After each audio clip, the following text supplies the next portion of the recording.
صباح الخير يا أحلى وأغلى عالم بالكون.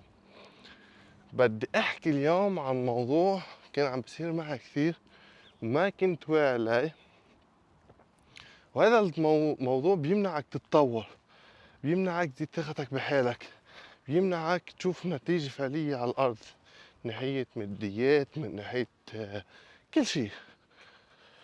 فشي بسيط هو، بس كثير كثير كثير كثير كثير كثير كثير خطير، لدرجة إنه بيمنع عليك أبواب الرزق، بيمنع عليك الوفرة، بيمنع عليك كل شيء، أغلب الأشياء بالحياة. هي إنه كنت أنا أقول بدي بلش دايت، خلص بديش خبص ولا تخبيصة، بدي أعمل كل يوم كارديو، بدي أعمل 1 2 3، أو مثلا بدي أقول بدي بلش بهالروتين اليوم، مثلا بقي اليوم الساعة 6.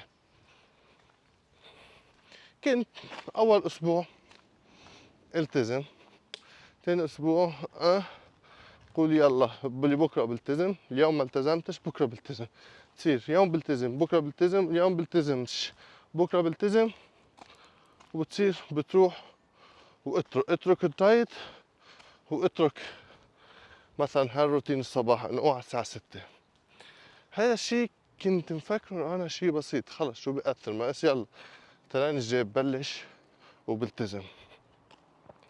هيدا الشيء اخطر شيء ممكن يصير معك، انك تحكي كلمة وما تطبقها، انك تحكي كلمة وما تكون قد كلمتك.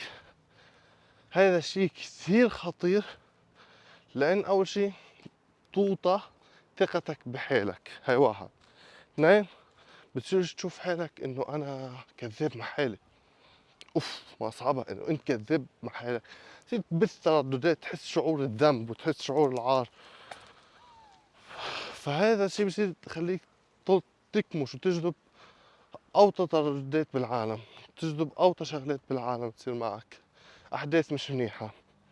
حتى مش بس هيك، انت بتكون بطلت تشوف حالك انه انت شخص عن جد عندك قيمة، عن جد عندك كلمة، انت شايف حالك انك كذاب، وشايف حالك انه انا عم بحكي كلمة، مش عم بمشي عليها. طب انا كيف العالم بيشوفوني انه انا عندي قيمة وبقدر اعطي قيمة وبقدر ساعد؟